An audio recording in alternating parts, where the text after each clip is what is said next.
आज की ताजा और बड़ी खबर ये है कि दिल्ली शराब घोटाले के सिलसिले में जेल में बंद दिल्ली के मुख्यमंत्री अरविंद केजरीवाल को अदालत से जमानत मिल गई है। ये फैसला मनी लॉन्ड्रिंग की सुनवाई करने वाली ईडी की विशेष अदालत की एक वेकेशन ब्रांच ने सुनाया है, जिसने केजरीवाल की जमानत के खिलाफ ईडी की सभी दलीलों को खारिज कर दिया। कोर्ट में ईडी की दलील थी कि केजरीवाल दिल्ली शराब घोटाले के सरगना यानी मास्टरमाइंड हैं।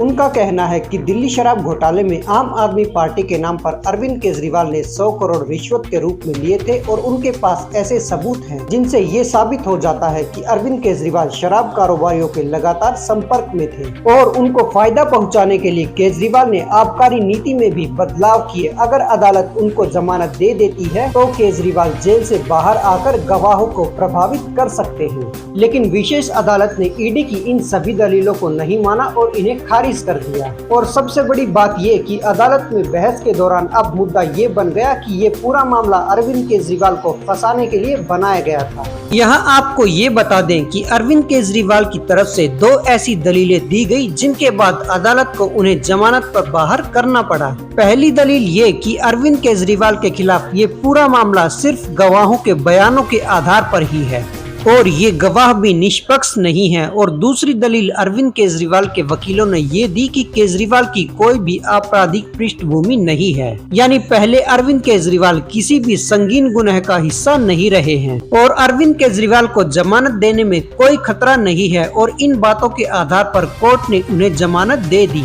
और आज शाम तक केजरीवाल दिल्ली की तिहाड़ जेल से रिहा हो सकते हैं। और इन सब से अलग सबसे बड़ी बात ये कि ईडी इस मामले में ये चाहती थी कि उन्हें अदालत की तरफ से 48 घंटों का समय मिले ताकि वो हाई कोर्ट में जाकर अर्जी लगा सके और अरविंद केजरीवाल की जमानत का विरोध कर सके, लेकिन विशेष अदालत ने ईडी को ये समय नहीं दिया। जज ने कहा कि फैसला तो आज ही आकर रहेगा। जब अदालत का फैसला आया तो अरविंद केजरीवाल को एक बड़ी राहत मिली और उन्हें रेगुलर बेल मिल गई। यहाँ आपको ये बता दें कि ईडी ने अरविंद केजरीवाल को 21 मार्च को गिरफ्तार किया था और इसके बाद 22 मार्च को ही कोर्ट ने उन्हें ईडी की रिमांड पर 6 दिन के लिए भेज दिया था। और इसके 39 दिनों के बाद सुप्रीम कोर्ट से अरविंद केजरीवाल को चुनाव प्रचार के दौरान 10 मई को 21 दिनों की अंतरिम जमानत दे दी गई थी चुनाव प्रचार करने के लिए और 2 जून को उन्हें सरेंडर करने के आदेश भी दे दिए गए थे। 2 जून को तिहाड़ जेल में जाने से पहले अरविंद केजरीवाल ने बाकायदा प्रेस कॉन्फ्रेंस करके कहा था कि अब उन्हें पता नहीं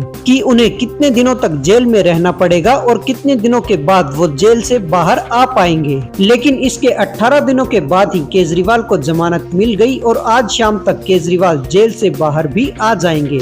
अगर आपको याद हो तो पिछली बार जब अरविंद केजरीवाल जेल से बाहर आए थे तो आम आदमी पार्टी ने इसका बहुत ही बड़ा जश्न मनाया था, लेकिन इस बार का जश्न पिछली बार से भी बड़ा और भव्य होने की पूरी उम्मीद है। और पिछली बार जब अरविंद केजरीवाल घर पहुंचे थे तो गाड़ी से बाहर निकलते ही संजय सिंह ने उन्हें गोद में उठा लिया था। दिल्ली शराब घोटाले के सिलसिले में ईडी ने आम आदमी पार्टी के 2 बड़े नेताओं को गिरफ्तार किया था, संजय सिंह और अरविंद केजरीवाल। कुछ महीनों के अंदर ही इन दोनों बड़े नेताओं को जमानत मिल चुकी है, लेकिन मनीष सिसोदिया अब भी जेल में ही बंद हैं। मनीष सिसोदिया अब भी जेल के अंदर ही हैं और उन्हें अब तक जमानत नहीं मिल पाई है, बहुत कोशिश करने के बावजूद भी। तो अब इस खबर का विश्लेषण करना जरूरी है कि क्यों आम आदमी पार्टी जमानत मिलने को ही रिहा होने जैसा सेलिब्रेट करती है और चुनावों के दौरान भी उन्होंने जमानत मिलने को ऐसे प्रोजेक्ट किया था जैसे अरविंद केजरीवाल को कोर्ट ने रिहा कर दिया है।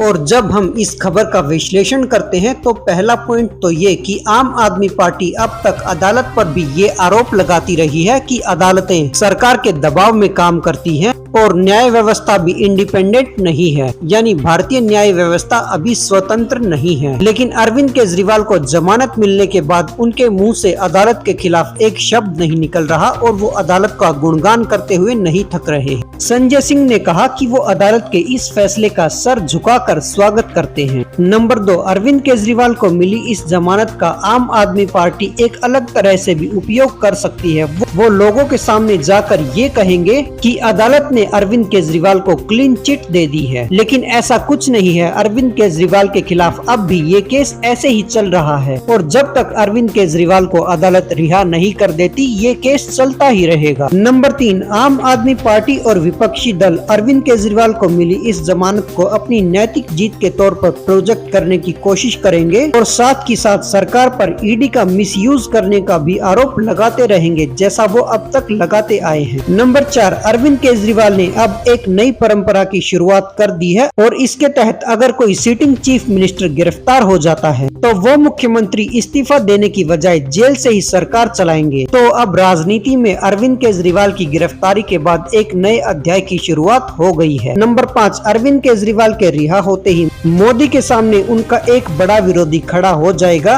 और अरविंद केजरीवाल मोदी और उनकी सरकार के खिलाफ जबरदस्त दुष्प्रचार करने की पूरी कोशिश करेंगे और इसके बाद बीजेपी और आम आदमी पार्टी में जुबानी जंग तेज हो जाएगी।